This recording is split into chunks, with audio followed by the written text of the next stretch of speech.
name is Ken Lewicki of channelinginc.com. And if you want to know more about me and what I do and how I help people by empowering people to learn how to channel for themselves, please visit my website at channelinginc.com. And there is so many amazing things that I do on a regular monthly basis.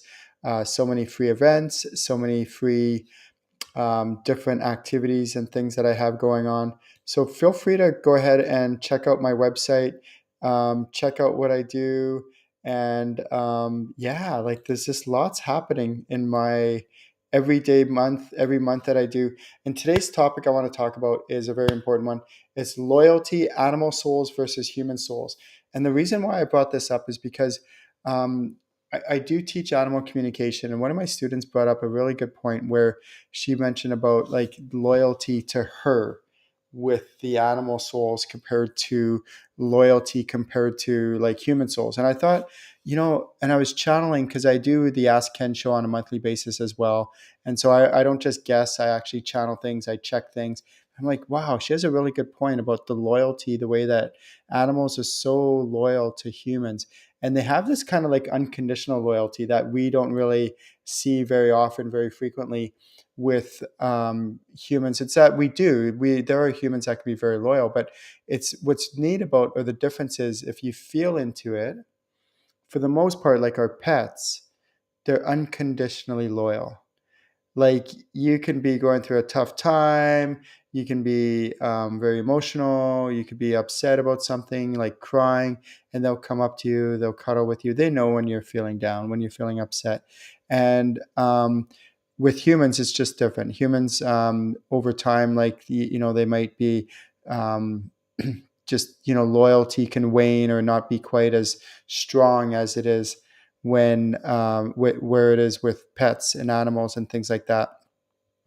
So if you want to step it up and take it to an even deeper, like more higher level, something you can also do is you can connect. There's three different realms, and the three different realms are the astral realm, the in-between realm, and the animal spirit realm. So let's not talk about the in-between realm in this topic, in this discussion, but right now the two topics are the animal spirit realm and the animal spirit realm and the astral realm. So those are the two realms that we can discuss.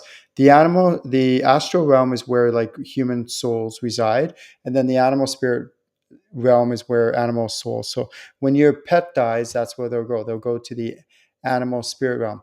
And you're welcome to try this at home. Any of you who know me, you know that what I try to do is I try to really encourage my students to practice this stuff, play with this stuff, try this stuff. If you go and you connect with the loved one in the astral realm, you'll notice that yes, they have loyalty to you. Yes, they want to connect with you. They love you and all that, unconditionally, all that. Also try doing the same thing with your deceased pet, your pet that's crossed over. So think of like a pet that who has think of a pet that that you had that when you were alive, and then connect with it and just feel into this pet on the other side. And it's cool because that loyalty still exists to this day with you. It's really beautiful if you actually connect to that pet of yours. And you can do this right now. Like one thing people think that they need to go through a whole big procedure in order to channel, in order to connect. And sometimes it helps, but for the most part you can just connect instantly, fast, and just connect directly to the animal spirit realm. So try this right now while you're watching this video. Connect with one of your pets. Think of one that you had that is crossed over to the other side, and just connect with it right now and feel into their soul and feel that loyalty for you. Like how beautiful this is, even after all these months or years, however long when it crossed over, and it still loves you unconditionally, is still super loyal to you. And then if you want to take it a step further, you can connect with this pet of yours that has deceased, that's crossed over, and fellowship with them, reconnect with them. They're not dead, like they're still alive, just in spirit form, and see what messages they have for you. And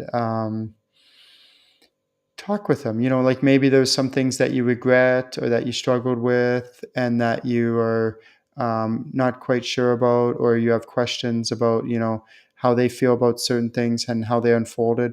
And talk with them about this and connect with them.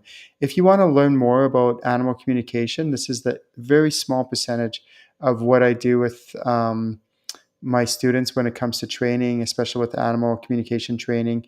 And then I have a whole bunch of other channeling workshops and then full certification animal communication workshop. And I also teach animal healing, how to work with crystals and do crystal healing, how to work with dragons and do dragon healing on animals, how to work with angels and do angel healing on animals, and of course humans as well. I teach all that stuff. So visit my website, channelinginc.com, and you can see all my different events and programs and courses that I have available. Have a wonderful day, everyone. Great to see everyone again, and we'll talk soon.